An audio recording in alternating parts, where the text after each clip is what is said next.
اور اللہ تعالیٰ ایسے بندے کے رزق میں کمی نہیں آنے دیتے جو اللہ کے راستے میں خرچ کر رہا ہوتا ہے۔ ہمارے قریب ایک گاؤں ہے، اس میں ایک عورت گزری، اس کو حاتم تائی کی بہن کہا کرتے تھے۔ وہ بڑی سخی عورت تھی، وہ اللہ کے راستے میں خوب خرچ کرتی تھی۔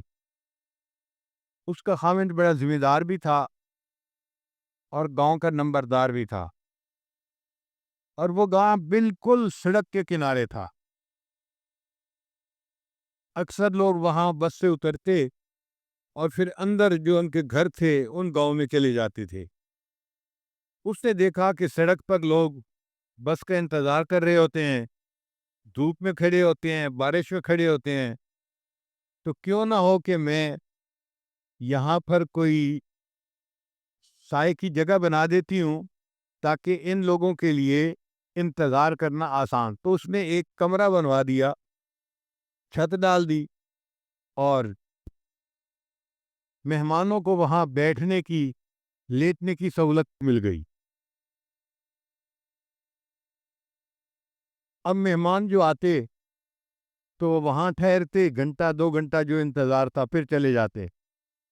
پھر اس کے ذہن میں خیال آیا ان لوگوں کو پانی پینے کا بندوبست بھی کرنا چاہیے، کچھ کھانا کھلانے کا بندوبست بھی کرنا چاہیے۔ تو اس نے ان کے لیے کھانے پینے کا بندوبست بھی شروع کروا دیا۔ اب آپ کو پتہ ہی ہے کہ ہم جیسے جو مفت خورے ہوتے ہیں نا، ان کو مفت میں روٹی مل جائے کہیں تو وہ پلاننگ ہی ایسے کرتے ہیں کہ یہاں سے جائیں گے اور فلاں جگہ رات گزاریں گے، کھانا کھائیں گے اور صبح پھر آگے جائیں گے۔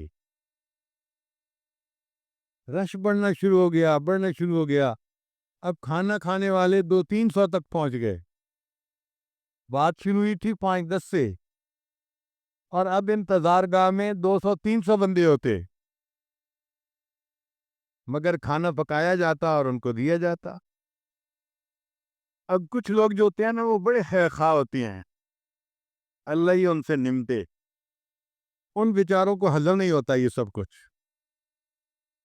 اب انہوں نے دیکھا کہ بھئی روزانہ اتنا پیسہ خرچ ہو رہا ہے، یہ عورت کھانا بنوا رہی ہے اور 200 بندوں کو کھانا کھلا رہی ہے۔ وہ اس کے خاوند کے پاس گئے، سناؤ بھائی، درخت سے کہیں پتے اتار کے لاتے ہو پیسے جو تمہارے پاس کمی نہیں ہے؟ انہوں نے کہا نہیں، میں زراعت سے کماتا ہوں۔ دیکھو تمہاری بیوی تو ایسے پیسہ لٹا رہی ہے، 200-300 بندوں کو ہر رات کھانا کھلاتی ہے، یہ تو تمہیں کنگال کر کے ہی رہے گی۔ کوئی دوسرا آ جاتا، وہ بھی اسی طرح کی بات، میاں کچھ جمع کر لو، سوچ سمجھ سے لگاؤ، برا وقت بھی بندے پہ آ جاتا ہے۔ اب ادھر سے کوئی مشورہ، ادھر سے کوئی مشورہ، وہ بندہ اتنا تنگ آ گیا کہ ایک دن اس نے فیصلہ کر لیا کہ اب میں یہ مہمان خانہ جو ہے ختم کر دوں گا۔ اس نے آرڈر دے دیا، آج کے بعد ہم کسی کو کھانا نہیں کھلائیں گے۔ جب اس عورت کو یہ خبر ملی تو وہ بڑی غمزدہ ہوئی، مگر اس نے اپنے خاوند سے کوئی جھگڑا نہیں کیا۔ جو عقل مند سمجھدار بیوی ہوتی ہے نا، وہ موقع پہ بات کرتی ہیں، اور ایسے طریقے سے بات کرتی ہیں کہ معاملہ سلجھ جائے، معاملے کو الجھاتی نہیں ہے۔ چنانچہ وہ غمزدہ بیٹھی تھی، ڈپریس تھی۔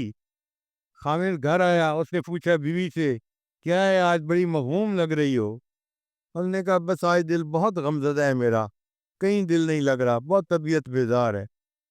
اس نے کہا پھر اچھا ایسے کرو، میں جا رہا ہوں زمینوں پہ، مربے میں، تو آپ میرے ساتھ چلو، زمینوں پہ جاؤ گی، وہاں پر سبزیاں دیکھو گی، پھل دیکھو گی، سبزہ دیکھو گی، اور چیزیں دیکھو گی نا، تو تمہیں طبیعت تمہاری فریش ہو جائے گی۔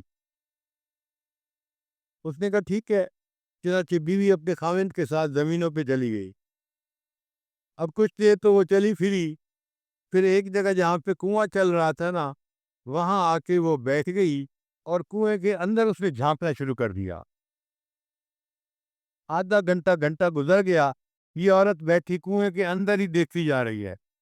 تو خاوند اپنا کام سمیٹ کے آیا، اس نے کہا اللہ کی بندی کیا کر رہی ہو، اتنی دیر سے ایک ہی جگہ بیٹھی ہو؟ اس نے کہا بس میں دیکھ رہی ہوں، یہ خالی ڈول اندر جا رہے ہیں اور پانی سے بھر بھر کے واپس آ رہے ہیں، کوئی ڈول خالی نہیں آتا۔ جو خالی ڈول اندر جاتا ہے وہی بھر کے واپس آتا ہے۔ تو خاوند ہنس پڑا، کہنے لگا تم بڑی بیوقوف ہو، تمہیں پتہ نہیں ہے کہ کنوؤں کا پانی خشک نہیں ہوتا، یہ ساری عمر بھی کنواں چلتا رہے، خالی ڈول جاتے رہیں گے، بھر بھر کے آتے رہیں گے، اللہ کنویں کا پانی اسی طرح رکھے گا، زمین سے اور پانی آتا رہے گا۔ اس نے کہا اچھا کنویں تب خشک نہیں ہوتے؟ اس نے کہا نہیں خشک نہیں ہوتے۔ اس نے کہا پھر اللہ نے تمہارے گھر میں بھی ایک کنواں جاری کر دیا تھا، تمہیں کیوں ڈر لگا کہ وہ کنواں خشک ہو جائے گا اور اس کا پانی ختم ہو جائے گا؟ خاوند کو بات سمجھ آ گئی، اس نے فیصلہ کیا میں مہمان خانے کو چلاتا رہوں گا۔ وہ عورت جب تک زندہ رہی پوری زندگی 200-300 مہمانوں کا کھانا روزانہ کھلاتی رہی اور اللہ اس کے خاوند کو رزق دیتا رہا۔